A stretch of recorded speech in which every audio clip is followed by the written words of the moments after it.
저는 오늘 여러분과 함께 특별한 시간을 보내려고 합니다. 관계 회복이 필요할 때 듣고 싶은 부처님의 말씀을 나누려 해요. 저도 사람과의 관계에서 어려움을 겪었던 순간들이 참 많았습니다. 그런 경험을 통해 깨달은 것들이 있어요.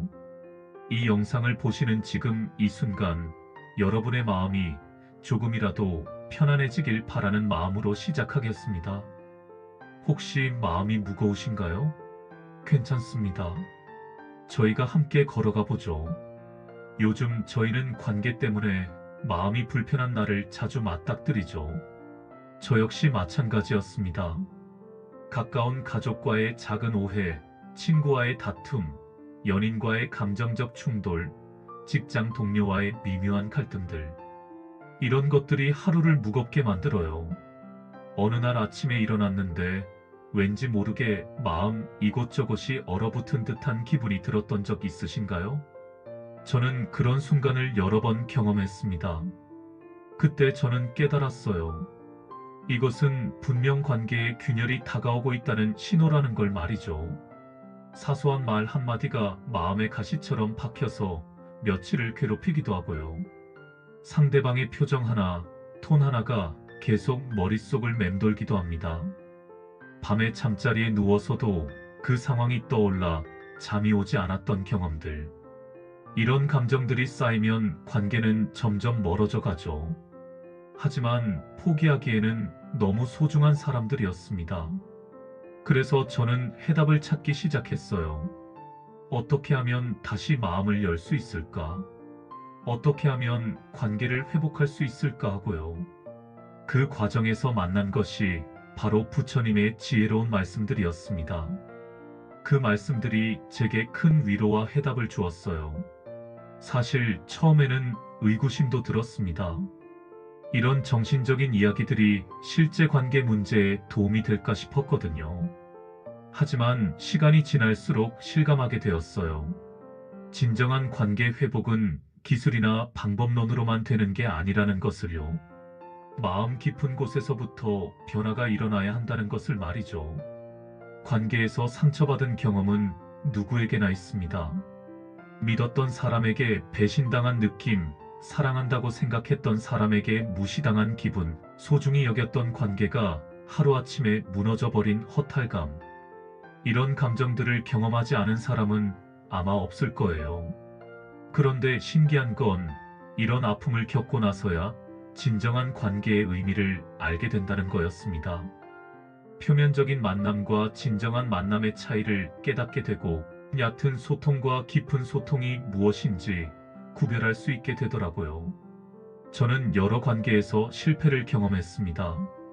때로는 제가 상처를 주기도 했고, 때로는 상처를 받기도 했어요. 그럴 때마다 마음 한구석에 생채기가 남았죠. 그 생채기들이 쌓이다 보니 새로운 관계를 시작하는 것조차 두려워지더라고요. 하지만 부처님의 가르침을 만나면서 깨달았어요. 상처는 우리를 약하게 만드는 것이 아니라 더 깊이 사랑할 수 있는 힘을 키워주는 것이라는 걸 말이죠. 아픈 만큼 타인의 아픔도 이해할 수 있게 되고 상처받은 만큼 더 따뜻하게 품어줄 수 있게 되는 것 같아요. 제가 겪은 가장 큰 관계의 위기는 가족과의 갈등이었어요. 몇 년 전 중요한 결정을 두고 가족들과 의견이 완전히 달랐거든요. 서로의 입장을 이해하려고 하기보다는 자신의 주장만 내세우다 보니 점점 감정이 상했죠. 결국에는 몇 달 동안 서로 말도 하지 않는 상황까지 갔어요. 그 시간이 정말 힘들었습니다. 가족인데도 마치 남남처럼 느껴졌고 명절이나 생일 같은 날들이 오히려 더 괴로웠어요. 다른 가족들도 중간에서 힘들어했고 집안 분위기 전체가 무거워졌죠. 관계를 회복하려면 단순한 서로 잘 지내자라는 말 그 이상이 필요하다는 걸 저는 깨달았습니다. 표면적인 화해만으로는 진정한 회복이 일어나지 않아요. 제가 경험한 바로는 세 가지가 핵심이었습니다. 첫째는 서로의 존재를 진심으로 인정하는 것. 상대방도 나만큼 소중한 존재라는 걸 마음 깊이 받아들이는 거예요. 둘째는 상처를 주고받았던 순간에도 용서할 수 있는 용기입니다. 이건 정말 쉽지 않았어요. 셋째는 서로의 아픔을 공감하려는 마음이죠. 저는 처음에 이런 것들이 너무 이상적으로 들렸습니다. 현실적이지 못하다고 생각했어요. 하지만 시간이 지나면서 알게 되었습니다. 이 모든 것은 결국 서로의 마음을 이해하려는 태도에서 출발한다는 걸 말이에요. 상대방이 왜 그런 말을 했을까? 왜 그런 행동을 했을까? 그 순간 상대방의 마음은 어땠을까? 이런 질문들을 스스로에게 던지기 시작했을 때 조금씩 변화가 일어났습니다. 물론 쉽지 않았어요. 상처받은 마음으로는 상대방을 이해한다는 게 거의 불가능하게 느껴졌죠. 하지만 저는 포기하지 않았습니다. 그리고 그 과정에서 부처님의 지혜로운 말씀들이 얼마나 큰 도움이 되는지 체험하게 되었어요. 관계 회복에는 시간이 필요합니다. 마치 상처가 아물기까지 시간이 필요한 것처럼요. 급하게 서두르거나 억지로 관계를 회복하려고 하면 오히려 더 깊은 상처를 남길 수 있어요. 저는 어떤 관계에서는 몇 개월, 어떤 관계에서는 몇 년의 시간이 필요했습니다. 그 시간 동안 저는 제 마음을 들여다보고 상대방의 마음을 헤아려 보려고 노력했어요. 그리고 무엇보다 제 자신을 먼저 치유하는 데 집중했습니다. 자신이 치유되지 않은 상태에서는 다른 사람을 진정으로 용서하거나 이해하기 어려워요. 마치 자신의 상처가 아물지 않은 상태에서 다른 사람의 상처를 치료해 주려고 하는 것과 같죠. 회복의 과정에서 가장 어려웠던 것은 내 자존심을 내려놓는 일이었습니다. 내가 옳다는 생각, 상대방이 잘못했다는 확신을 버리는 게 정말 힘들었어요. 하지만 그 자존심과 고집이 관계 회복을 가장 크게 막는 장애물이라는 걸 깨달았습니다. 진정한 관계 회복은 누가 옳고 그름을 가리는 것에서 시작되지 않아요. 서로 다른 관점을 인정하고 서로의 아픔을 이해하려는 노력에서 시작됩니다. 이것이 바로 부처님께서 말씀하신 자비의 마음이 아닐까 싶어요. 관계가 깨어진 후에 오는 외로움도 견뎌야 했습니다. 소중했던 사람과 멀어진 빈자리는 쉽게 채워지지 않더라고요. 그럴 때마다 다시 연락하고 싶은 충동, 먼저 사과하고 싶은 마음이 들었어요. 하지만 성급한 접촉보다는 충분한 내면의 준비가 더 중요하다는 걸 배웠습니다. 진정으로 마음이 준비되었을 때 다가가는 것이 서로에게 더 좋은 결과를 가져다 주더라고요. 관계 회복의 필요성을 느끼는 순간은 사람마다 다릅니다. 어떤 분은 외로움을 느낄 때, 어떤 분은 그리움이 밀려올 때, 또 어떤 분은 일상에서 그 사람의 빈자리를 느낄 때 말이에요. 하지만 공통적으로는 그 관계가 내게 소중했다는 걸 깨달을 때인 것 같아요. 때로는 관계가 완전히 끝난 것처럼 보이는 상황에서도 회복의 실마리가 보이기도 합니다. 포기하고 싶은 마음이 들 때도 있지만 그런 순간일수록 부처님의 지혜로운 말씀들이 큰 힘이 되었어요. 저 역시 가족과의 갈등 상황에서 이런 과정을 거쳤어요. 처음에는 내가 옳다는 확신에 차 있었죠. 상대방이 먼저 사과해야 한다고 생각했고요. 하지만 시간이 지날수록 그 고집이 저를 더 외롭게 만든다는 걸 깨달았습니다. 무엇보다 관계 회복이 필요한 이유는 우리 자신의 평화를 위해서라는 걸 알게 되었어요. 상대방과의 관계가 회복되지 않더라도 최소한 내 마음만큼은 평안할 수 있어야 한다는 것 말이죠. 이제 그 소중한 말씀들을 여러분과 함께 나누어 보겠습니다. 부처님께서는 이렇게 말씀하셨습니다. 화를 붙잡는 것은 마치 누군가에게 던질 듯 달궈진 숯을 움켜쥐는 것과 같다. 결국 다 타는 건 바로 그 사람, 즉 당신 자신이다. 이 말씀을 처음 들었을 때 저는 정말 큰 충격을 받았습니다. 정말 그렇더라고요. 저는 누군가에게 화가 날 때마다 그 분노를 계속 마음에 담아두었어요. 상대방을 향한 원망과 분노를 마음 한구석에 꽁꽁 쌓아두었죠. 그런데 시간이 지날수록 느꼈습니다. 그 분노가 상대방을 해치는 게 아니라 저 자신을 해치고 있다는 걸 말이에요. 잠을 설치게 하고 밥맛을 떨어뜨리고 일상의 즐거움을 빼앗아 갔습니다. 어느 날 거울을 보니 제 얼굴이 너무 굳어 있더라고요. 웃는 법을 잊어버린 것 같았습니다. 그때 깨달았어요. 우리가 누굴 향해 던지고 싶었던 그 분노는 사실 가장 먼저 우리 자신을 태워버린다는 걸 말이죠. 관계 회복의 첫걸음은 내 마음의 짐을 내려놓는 것이었습니다. 상대방을 위해서가 아니라 나 자신을 위해서 말이에요. 그 무거운 짐을 내려놓았을 때 비로소 마음에 여유가 생기더라고요. 그래야 상대방을 다시 볼 수 있는 공간이 마음에 만들어집니다. 저는 이 말씀을 마음에 새기고 실천해 보았습니다. 화가 날 때마다 지금 내가 뜨거운 숯을 움켜쥐고 있구나 라고 스스로에게 말했어요. 그리고 천천히 그 숯을 내려놓았죠. 분노라는 감정 자체를 부정하려는 건 아니었어요. 분노도 자연스러운 인간의 감정이니까요. 다만 그 분노에 계속 매달려 있는 것이 나 자신에게 해롭다는 걸 인정한 거였습니다. 분노를 내려놓는다는 것은 상대방의 잘못을 인정한다는 뜻이 아니에요. 그저 그 분노가 나를 계속 아프게 하는 상황에서 벗어나겠다는 뜻이죠. 마치 가시에 찔린 손에서 가시를 빼내는 것처럼요. 처음에는 분노를 놓아주는 것이 마치 내가 져주는 것 같아서 자존심이 상했어요. 하지만 시간이 지나면서 깨달았습니다. 분노를 놓아주는 것은 져주는 게 아니라 내 자신을 자유롭게 해주는 일이라는 걸요. 분노 대신 마음에 자리 잡은 것은 연민이었어요. 나 자신에 대한 연민, 그리고 상대방에 대한 연민이었죠.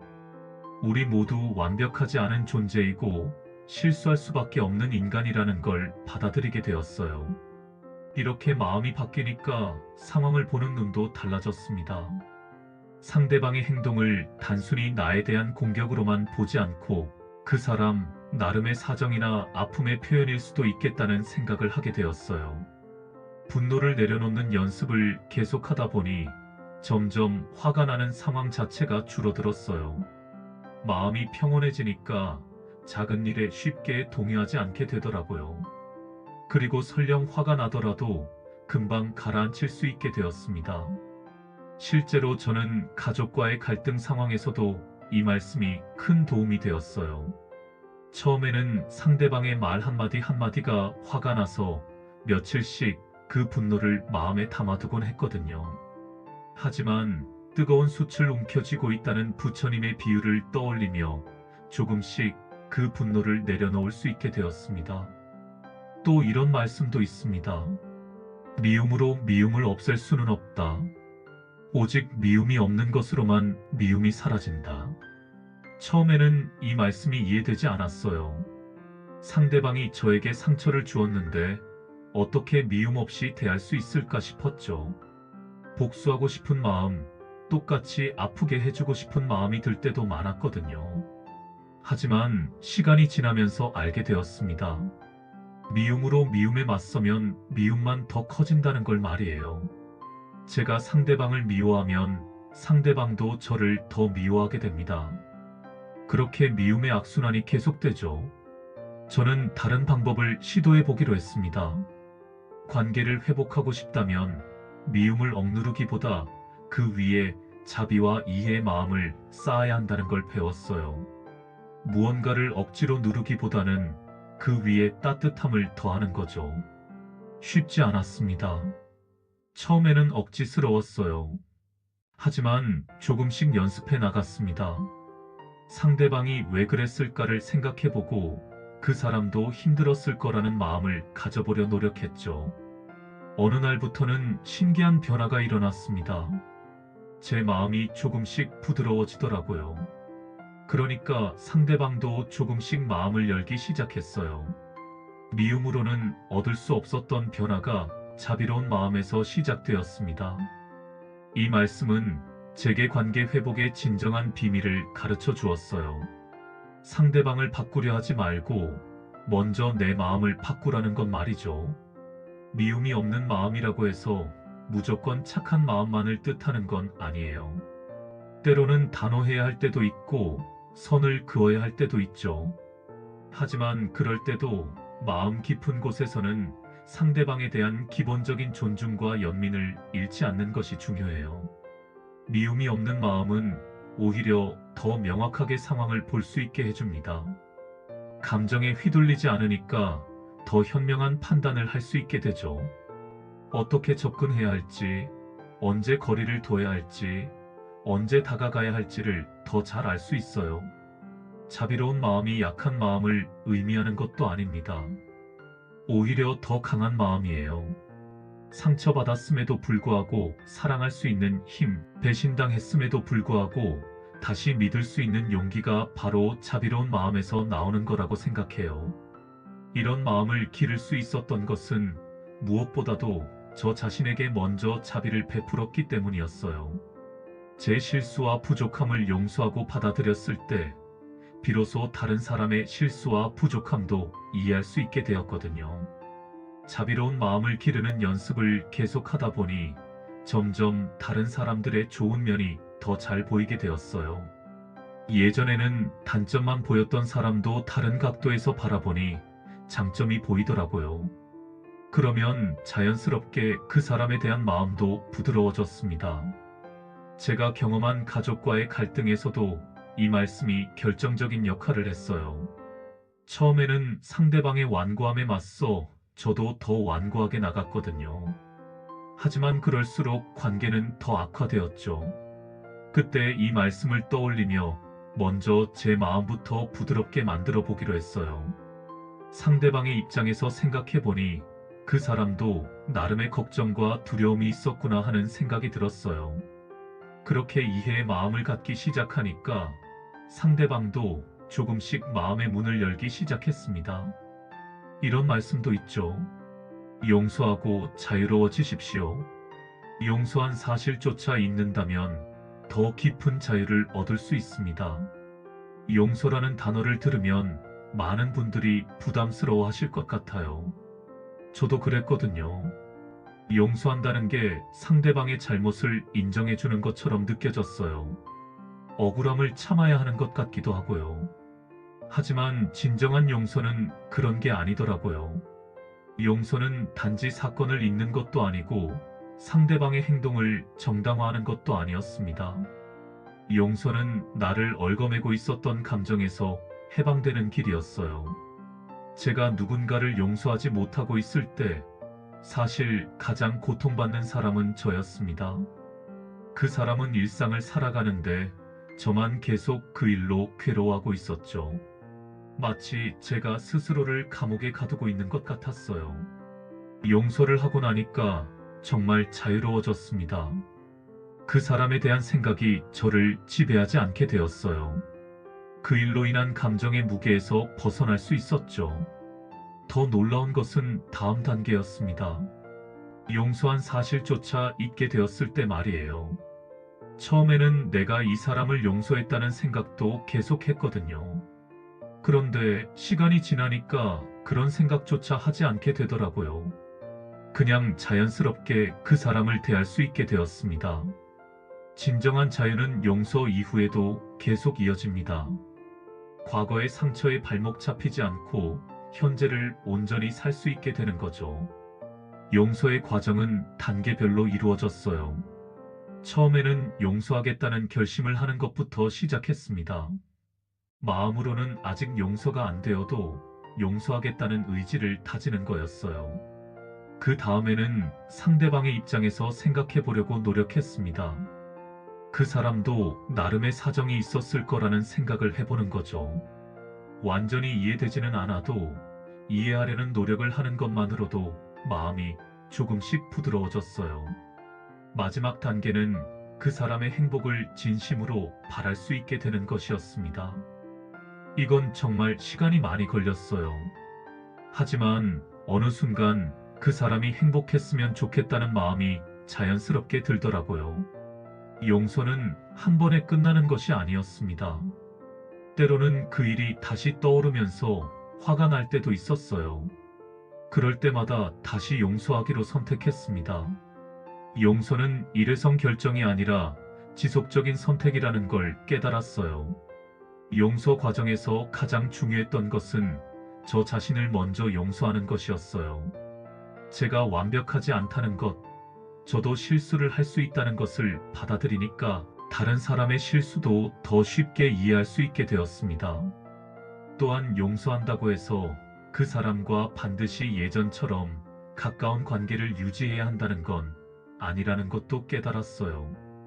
때로는 거리를 두는 것이 서로에게 더 좋을 때도 있죠. 하지만 그럴 때도 원한은 놓아버릴 수 있어요.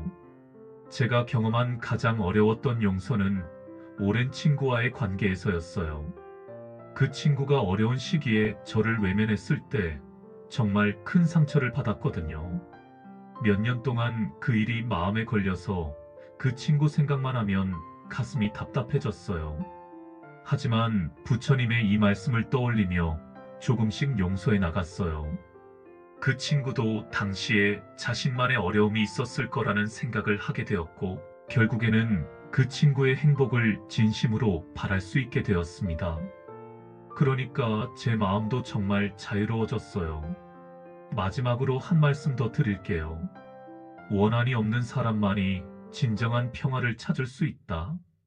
이 말씀을 듣고 저는 많은 것을 깨달았습니다. 관계 회복이 단순히 상대방과 다시 잘 지내기 위한 것이 아니라는 걸 말이에요. 그보다 훨씬 깊은 의미가 있었습니다. 제가 원한을 품고 있을 때 저는 진정한 평화를 느낄 수 없었어요. 겉으로는 웃고 있어도 마음 깊은 곳에는 항상 불편함이 있었죠. 그 불편함이 다른 관계에도 영향을 미쳤습니다. 하지만 원한을 놓아버리니까 달라졌어요. 마음의 진정한 고요함이 찾아왔습니다. 그때 깨달았죠. 관계 회복은 상대에게 무엇을 주기 위함이 아니라 내 안의 평화를 회복하기 위한 여정이라는 걸 말이에요. 평화로운 마음을 가진 사람은 다른 사람들과도 평화로운 관계를 만들어 갑니다. 원한이 없으니까 상대방의 좋은 면을 볼 수 있게 되고요. 작은 갈등이 생겨도 쉽게 해결할 수 있게 됩니다. 이 모든 말씀들이 제게 알려준 것은 간단하지만 깊은 진리였어요. 관계의 문제는 밖에 있는 게 아니라 내 마음에 있다는 것. 그리고 내 마음을 바꾸면 관계도 바뀐다는 것 말이죠. 평화로운 마음이라는 것이 처음에는 막연하게 느껴졌어요. 어떤 상태를 말하는 건지, 어떻게 그런 마음을 가질 수 있는지 잘 모르겠더라고요. 하지만 경험해보니 알겠더라고요. 평화로운 마음이란 아무 생각이 없는 상태가 아니라 생각과 감정이 있어도 그것들에 휘둘리지 않는 상태였어요. 파도가 일어도 바다 깊은 곳은 고요한 것처럼 마음 깊은 곳에 평온함을 유지하는 것이었습니다. 원한이 없다는 것도 단순히 누구를 미워하지 않는다는 뜻이 아니었어요. 상처받은 기억이 있어도 그것이 현재의 나를 지배하지 않게 하는 것, 과거의 아픔이 현재의 사랑을 방해하지 않게 하는 것이었어요. 이런 마음 상태에 도달하기까지는 정말 많은 연습이 필요했습니다. 매일매일 작은 선택들을 통해서 조금씩 평화로운 마음을 기를 수 있었어요. 평화로운 마음을 가지게 되니까 놀라운 변화들이 일어났어요.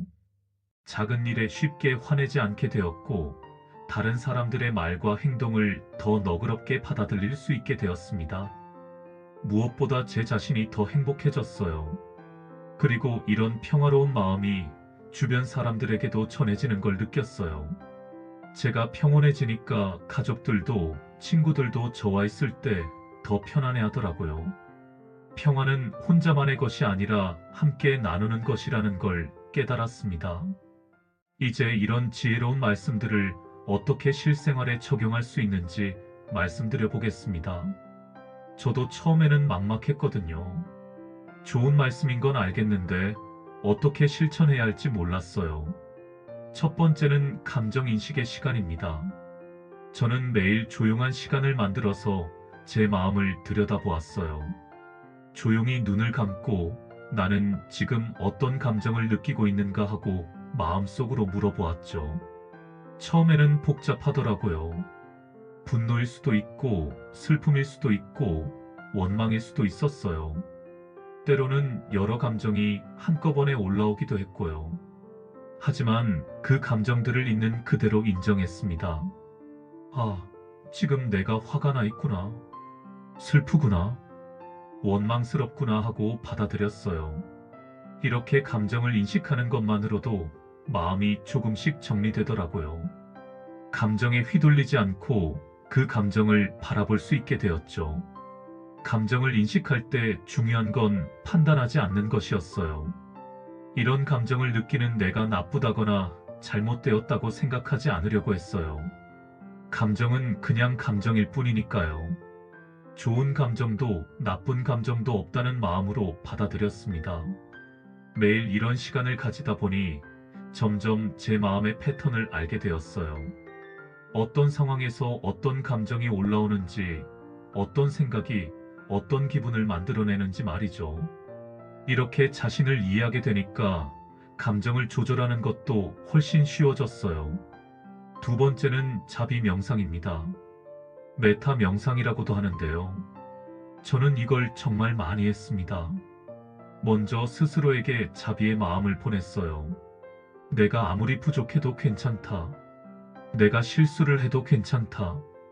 나도 사랑받을 자격이 있다. 이런 마음을 가져보았죠. 처음에는 어색했어요. 자기 자신에게 이런 말을 하는 게 익숙하지 않았거든요. 하지만 계속 연습하다 보니까 자연스러워졌습니다. 그리고 놀랍게도 스스로에 대한 마음이 부드러워지더라고요. 자기 자신에게 자비를 베푸는 것이 이렇게 중요한 줄 몰랐어요.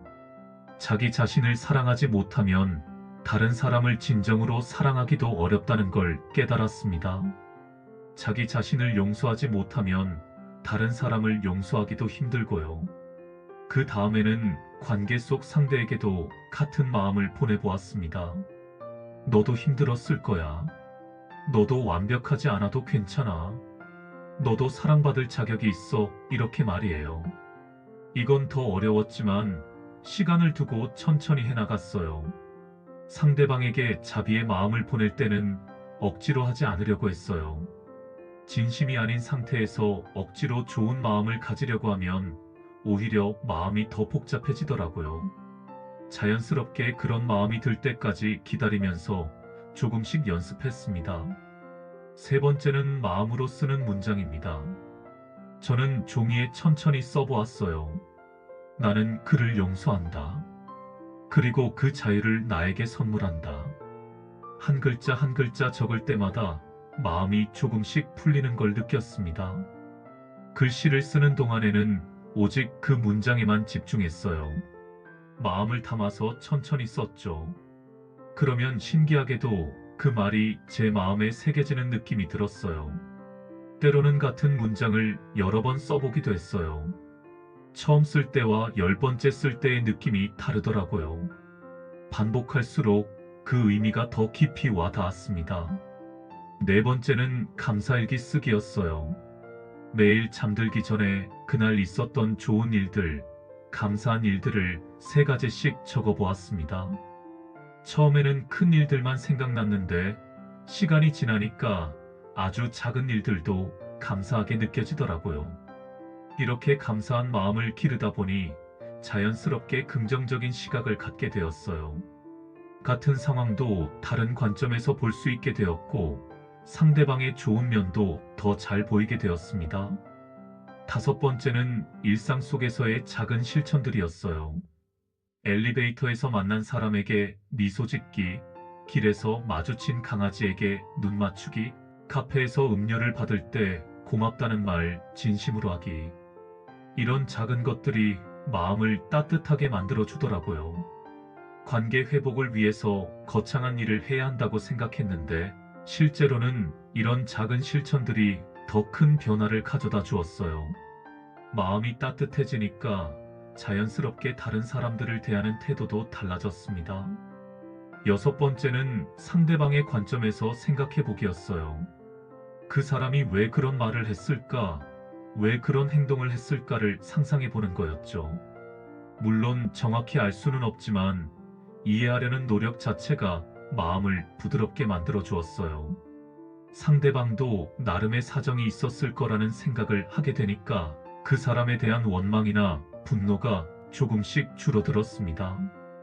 완전히 이해되지는 않아도 이해하려고 노력하는 것만으로도 충분했어요.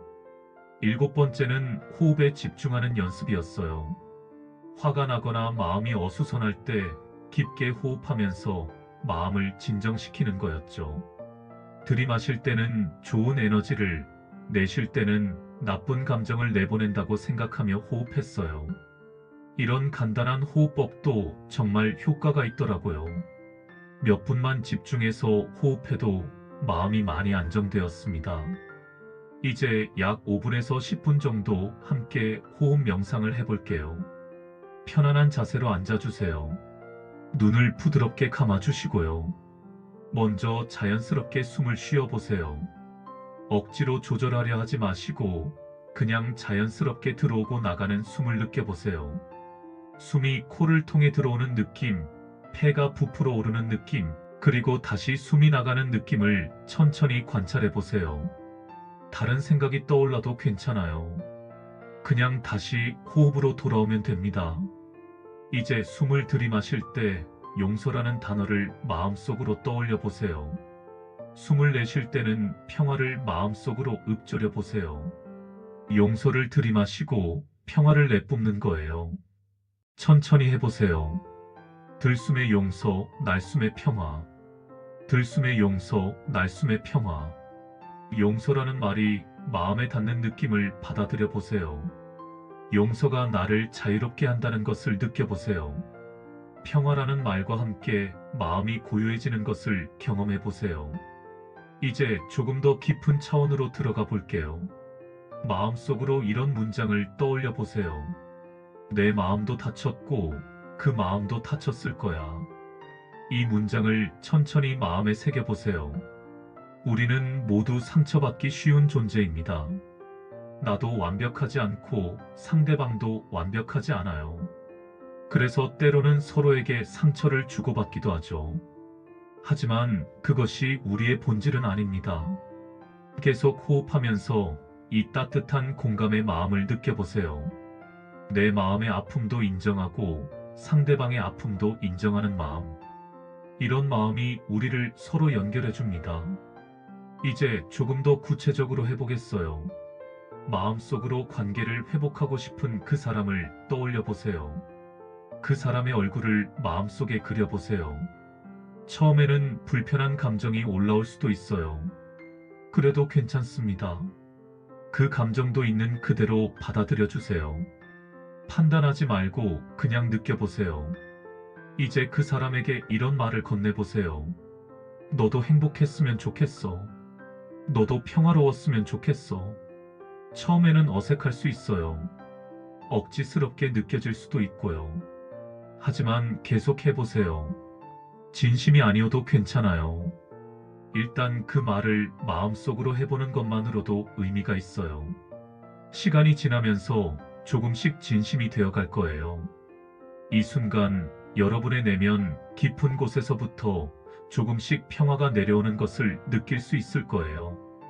그 평화를 온몸으로 느껴보세요. 마음이 점점 가벼워지는 걸 느껴보세요. 마음속에 따뜻한 빛이 스며드는 것을 상상해 보세요. 그 빛이 가슴 중앙에서 시작해서 온몸으로 퍼져나가는 걸 느껴보세요. 그 빛이 상처받은 마음의 구석구석까지 어루만져주는 것을 경험해 보세요. 이런 평화로운 마음으로 다른 사람들을 만날 수 있다면 얼마나 좋을까요? 이런 마음으로 관계를 회복할 수 있다면 얼마나 아름다울까요? 마지막으로 스스로에게 이런 말을 건네보세요. 나는 충분히 사랑받을 자격이 있는 사람이야. 내가 실수를 해도 부족해도 괜찮아. 나는 소중한 존재야. 이 말들이 마음 깊이 스며들도록 해보세요. 자신을 사랑하는 마음이 느껴지시나요? 그 사랑이 다른 사람에게도 흘러가는 것을 느껴보세요. 천천히 호흡을 느끼면서 이 평화로운 상태를 충분히 음미해 보세요. 이 느낌을 기억해 두세요. 일상생활에서 힘들 때마다 이 순간을 떠올릴 수 있을 거예요. 준비가 되셨으면 천천히 눈을 떠주세요. 이 평화로운 마음을 일상 속에서도 기억해 주시길 바랍니다. 오늘 저희가 함께 나눈 말씀들을 다시 한번 정리해 보겠습니다. 부처님께서 말씀하신 것처럼 화를 붙잡는 것은 뜨거운 숯을 움켜쥐는 것과 같습니다. 결국 타는 것은 우리 자신이에요. 그래서 관계 회복의 첫걸음은 내 마음의 짐을 내려놓는 것이었습니다. 미움으로는 미움을 없앨 수 없다고 하셨죠. 오직 자비로운 마음으로만 미움을 녹일 수 있습니다. 상대방을 바꾸려 하지 말고 먼저 내 마음에 따뜻함을 더해야 해요. 용서는 상대방을 위한 것이 아니라 나를 자유롭게 하는 것입니다. 용서한 사실조차 잊을 때 더 깊은 자유를 얻을 수 있어요. 그리고 원한이 없는 사람만이 진정한 평화를 찾을 수 있다고 하셨습니다. 관계 회복은 결국 내 안의 평화를 회복하는 여정인 거죠. 이 모든 것을 종합해보면 관계 회복은 외부에서 찾아야 하는 것이 아닙니다. 내 마음속 깊숙한 곳에 있는 용서, 자비, 그리고 평화로부터 시작되는 여정이에요. 저도 이 과정을 통해 많은 관계들을 회복할 수 있었습니다. 쉽지 않은 길이었지만 그 끝에서 얻은 평화는 정말 소중했어요. 관계 회복은 단순히 예전으로 돌아가는 것이 아닙니다. 더 깊고 진정한 관계로 나아가는 것이에요. 갈등과 아픔을 겪었기 때문에 오히려 서로를 더 깊이 이해할 수 있게 되고 더 단단한 유대감을 형성할 수 있게 됩니다. 실생활에서는 감정 인식하기, 자비 명상하기, 마음으로 쓰기, 감사일기 쓰기, 일상의 작은 실천들, 상대방 관점에서 생각해보기, 호흡에 집중하기 같은 방법들을 통해 이런 지혜를 실천할 수 있어요. 이 모든 과정에서 가장 중요한 건 인내심과 꾸준함이었습니다. 하루아침에 바뀌는 건 아니지만 조금씩 꾸준히 실천하다 보면 분명 변화를 느낄 수 있을 거예요. 오늘 이 시간을 통해 여러분이 조금이라도 내면의 무거움을 내려놓으셨다면, 관계를 회복할 용기를 느끼셨다면 정말 기쁩니다. 관계는 다시 피어날 수 있어요. 시간이 걸릴 수도 있고 때로는 힘들 수도 있지만 가능합니다. 무엇보다 소중한 것은 여러분의 마음이 평화를 되찾는 일이죠. 혼자서 감당하기 어려울 때도 있을 거예요. 그럴 때는 오늘 나눈 이 말씀들을 떠올려 보세요. 부처님의 지혜로운 말씀들이 여러분에게 힘이 되어줄 거예요. 저도 여러분과 함께 이 길을 걸어가고 있습니다. 완벽하지 않아도 괜찮아요. 느린 속도로 가도 괜찮습니다. 중요한 것은 포기하지 않는 마음이죠. 함께 느긋하게 걸어가 봐요. 급하지 않아도 됩니다. 한 걸음씩 하나씩 해나가다 보면 분명 변화를 느끼실 수 있을 거예요. 여러분의 관계들이 다시 따뜻하게 회복되기를 진심으로 바랍니다. 그리고 무엇보다 여러분의 마음에 진정한 평화가 찾아오기를 기도해요. 모든 관계가 회복될 수 있는 것은 아닙니다. 때로는 거리를 두는 것이 서로에게 더 좋을 때도 있어요. 하지만 그럴 때도 원한이나 분노는 놓아버릴 수 있습니다. 상대방과의 관계는 끝나더라도 내 마음의 평화는 유지할 수 있어요. 진정한 관계 회복은 상대방의 변화를 기대하는 것이 아니라 내 자신의 변화에서 시작됩니다. 내가 평화로운 마음을 가지면 그 평화가 자연스럽게 다른 사람들에게도 전해지게 되어요. 때로는 관계를 회복하려는 노력 자체가 집착이 될 수도 있습니다. 그럴 때는 한 발 물러서서 진정으로 원하는 것이 무엇인지 돌아보는 것도 필요해요. 상대방의 행복을 진심으로 바라는 마음인지 아니면 내 자존심이나 욕구를 채우기 위한 것인지 말이에요. 진정한 사랑은 때로는 놓아주는 것이기도 합니다. 상대방이 진정으로 행복할 수 있는 길이 나와 함께하는 것이 아닐 수도 있어요. 그럴 때는 아픔이 있어도 그 선택을 존중해주는 것이 진정한 사랑일 수 있습니다. 하지만 그렇다고 해서 쉽게 포기하라는 말은 아니에요. 충분히 노력해보고 진심을 다해본 후에 내릴 수 있는 결정이라고 생각해요. 그 과정에서 내가 할 수 있는 최선을 다했다면 어떤 결과든 받아들일 수 있을 거예요. 관계 회복의 여정은 결국 자기 자신을 더 깊이 이해하고 성장하는 과정이기도 합니다. 상대방과의 관계를 통해 내 자신의 모습을 발견하고 내 안의 상처를 치유하며 더 성숙한 사람으로 성장할 수 있어요. 이런 성장은 그 관계뿐만 아니라 앞으로 만날 모든 관계에도 도움이 됩니다. 한 관계에서 배운 지혜는 다른 관계에서도 빛을 발하게 되어요. 오늘 끝까지 함께 해주셔서 정말 감사합니다. 이런 소중한 시간을 저와 함께 보내주셔서 고마워요. 부처님의 지혜로운 말씀들이 여러분의 마음에 작은 씨앗이 되어 뿌리내리기를 바랍니다. 그 씨앗이 자라나서 여러분의 삶에 평화와 사랑의 꽃을 피우기를 기원해요. 관계에서 어려움을 겪고 계신 모든 분들께 말씀드리고 싶어요. 여러분은 혼자가 아닙니다. 많은 사람들이 비슷한 어려움을 겪고 있고 또 그것을 극복해 나가고 있어요. 여러분도 분명 그런 힘이 있으실 거예요. 마음이 다시 무거워질 때, 관계가 어려워질 때, 이 영상을 다시 찾아주세요. 언제든 여러분을 기다리고 있을게요. 이 말씀들이 여러분에게 작은 위로와 힘이 되기를 바랍니다. 때로는 혼자서 이런 어려움을 감당하기 힘들 때가 있을 거예요. 그럴 때는 전문가의 도움을 받거나 신뢰할 수 있는 사람과 이야기를 나누는 것도 좋은 방법입니다. 도움을 요청하는 것은 약함이 아니라 지혜로운 선택이에요. 여러분 각자의 속도대로 천천히 걸어가세요. 급할 필요 없어요. 중요한 것은 포기하지 않고 계속 나아가는 것입니다. 한 발짝 한 발짝 내딛다 보면 어느새 목적지에 도착해 있을 거예요. 관계 회복의 길은 때로는 험하고 어려울 수 있지만 그 길 위에서 만나는 깨달음들과 성장하는 기쁨은 정말 소중한 선물이에요. 여러분도 그런 선물들을 많이 발견하시기를 바랍니다.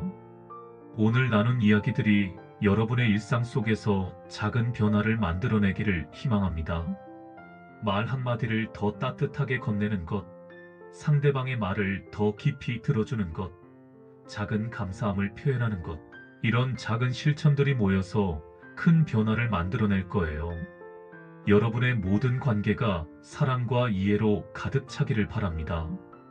그리고 무엇보다 여러분 자신이 깊은 평안과 행복을 느끼며 살아가시기를 진심으로 기원합니다. 다시 한번 함께 해주셔서 감사합니다. 여러분 모두 평안하세요. 오늘도 내일도 언제나 행복하시길 바라겠습니다. 구독과 좋아요도 작은 응원이 됩니다. 더 많은 분들이 이런 평화로운 메시지를 만날 수 있도록 도와주세요. 댓글로 여러분의 생각이나 경험을 나누어 주시면 더욱 감사하겠습니다. 다음에도 더 좋은 내용으로 여러분과 만나 뵙겠습니다. 그때까지 건강하시고 행복하세요.